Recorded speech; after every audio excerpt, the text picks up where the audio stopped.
Fala galera, tudo bem com vocês? Sejam bem-vindos em mais um vídeo do nosso canal. É um enorme prazer ter vocês aqui comigo. E hoje vamos falar sobre cateterismo vesical de alívio ou intermitente. Então aguarda a vinheta e vem comigo aqui.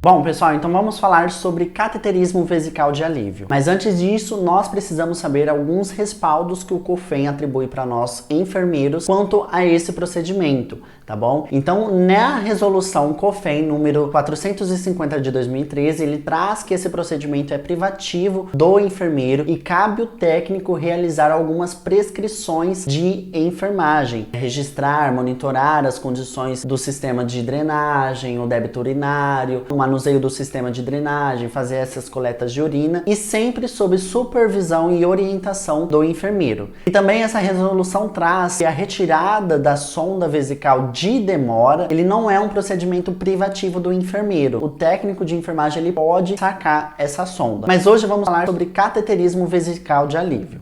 Então, já começando aqui, esse procedimento consiste na introdução de um catéter bem flexível, reto e também descartável para fazer a drenagem dessa urina. Ele é um catéter de alívio imediato, então é na hora ali o paciente é submetido ao procedimento, faz a drenagem, a gente já tira o catéter e descarta. Então, o objetivo dele é exatamente esvaziar a bexiga e controlar o volume urinário, o que a gente acaba proporcionando conforto para esse paciente. Ele é usado bastante para fazer a coleta de urina para exames laboratoriais. Ele é esse catéter que está aí, ele tem somente uma via, ele não possui balonete na sua região distal e ele é transparente e ele é descartável, ele não fica no paciente. Aqui é um exemplo de bexigoma que geralmente é usado esse cateterismo vesical de alívio, tá bom? E aí a gente tem algumas indicações para aliviar esse desconforto, exatamente por a distensão da bexiga desse paciente, então obter uma amostra para exame laboratorial e também às vezes para fazer uma administração de medicamentos intravesicais. E a gente tem as contraindicações. Geralmente em estenose uretral a gente não pode fazer esse procedimento, exatamente por a uretra estar bem fininha, a gente pode ocasionar um trauma ali, uma lesão. E o trato urinário, gente, ele é estéril e tem maior probabilidade de infecção urinária. Pacientes que submeteram a uma cirurgia uretral ou também vesical recentes, não é indicado fazer cateterismo vesical de alívio. Pacientes com lesão uretral, exatamente por essa maior chance de ter uma infecção urinária. E pacientes pouco colaborativos. Se o paciente está muito agitado, pessoal, a chance de a gente fazer uma lesão no canal uretral dele é muito grande. Consequentemente, pode vir a ter uma infecção. Quando ele não está colaborativo, a gente comunica o médico sobre a situação. E aí a gente fala sobre as estruturas anatômicas, né? A extensão uretral do homem ele é maior do que a feminina. Geralmente não tem muita infecção do canal uretral no sexo masculino. Mas por que tem mais no feminino? Exatamente por ser menor. Então a gente vê ali que a vagina ela fica mais próxima do ânus. Às vezes pode ser que tenha contato com fezes, sujidades ali no local. Então tem a maior probabilidade de infecção urinária. Isso é muito grave. O paciente pode vir até a óbito, tá?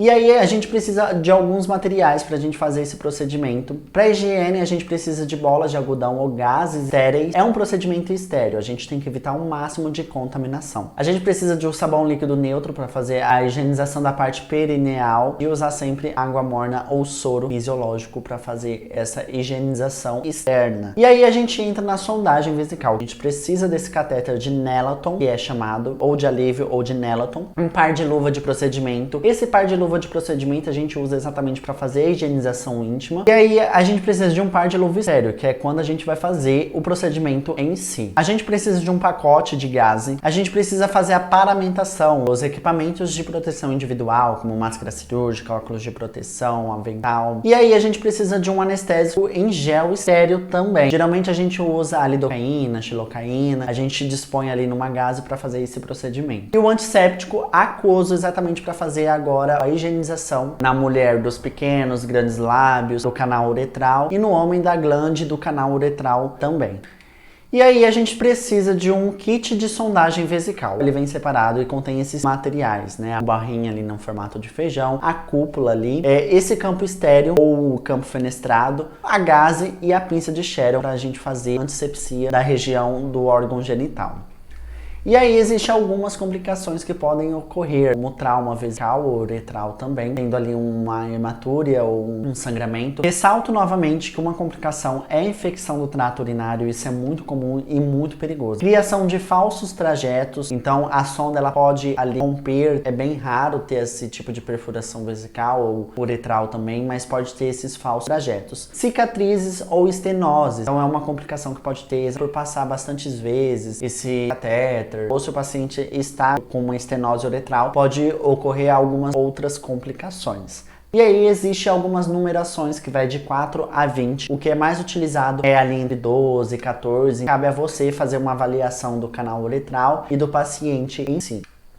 E como vamos fazer? Do primeiro passo a gente faz a nossa higienização das mãos de forma asséptica, faz a paramentação com os equipamentos de proteção individual. O segundo passo a gente prepara todo o material de cateterismo para a gente poder fazer o procedimento. Aí a gente faz a higienização da região perineal e também a antisepsia do órgão genital. A gente usa na parte externa, clorexidina degermante, a gente tem que avaliar ali toda essa região. E aí a gente faz a antisepsia do órgão genital, né? Grandes lábios, pequenos lábios, a glande do pênis, o canal uretral, sempre com clorexidina aquosa. Na parte externa a gente pode usar a degermante, tá? Então vamos posicionar o campo fenestrado, a gente sempre explica o procedimento para o paciente e a gente posiciona esse campo fenestrado na região do órgão genital para a gente ter maior visualização e evitar um máximo de contaminação.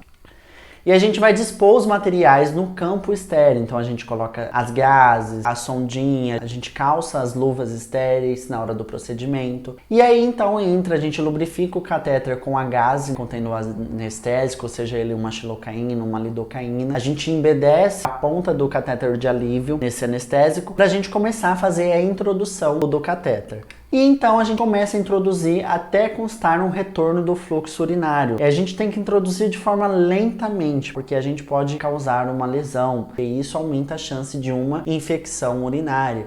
Bom, após ter o fluxo urinário constado, a gente vai retirar esse catéter levemente, tá bom? A gente vai analisar depois o quê? O aspecto, a coloração, enfim, a gente vai retirar todo o material, a gente vai fazer a organização, explicar para o paciente que terminou o procedimento, e aí a gente começa o quê? A realizar as nossas anotações de enfermagem. A gente vai anotar tudo, aspecto, cor, odor, se tem ou não, se tem presença de grumos ou não. Essas informações é muito importante para a condição clínica do paciente. Então, ressaltando novamente, infecção do trato urinário, trauma uretral, hemorragia, bacteriúria e cálculo renal.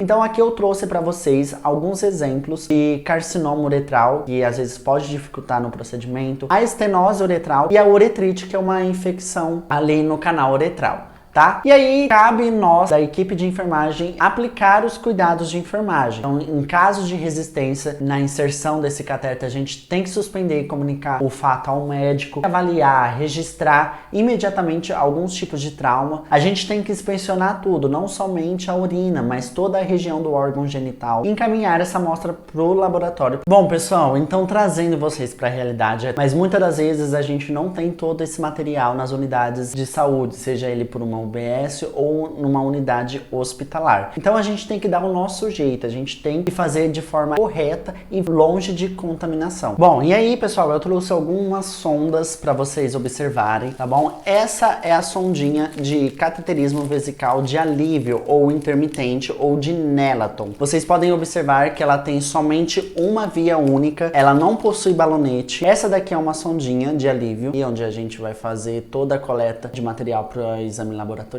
E aqui é onde a gente vai fazer a inserção no órgão genital. A gente não tem a presença de um balonete, então ela é de alívio imediato. Usou, tirou, descartou. Então esse é o tipo de cateterismo vesical de alívio. Bom pessoal, eu chego ao fim de mais uma videoaula sobre cateterismo vesical de alívio. Eu espero que vocês tenham gostado. Se gostou, já se inscreva no nosso canal, deixa seu curtir, comenta aí o que achou da nossa aula e comenta também algumas opções de vídeo que eu posso estar gravando para vocês. Eu agradeço de coração vocês terem ficado aqui até o final comigo e eu aguardo você no próximo vídeo.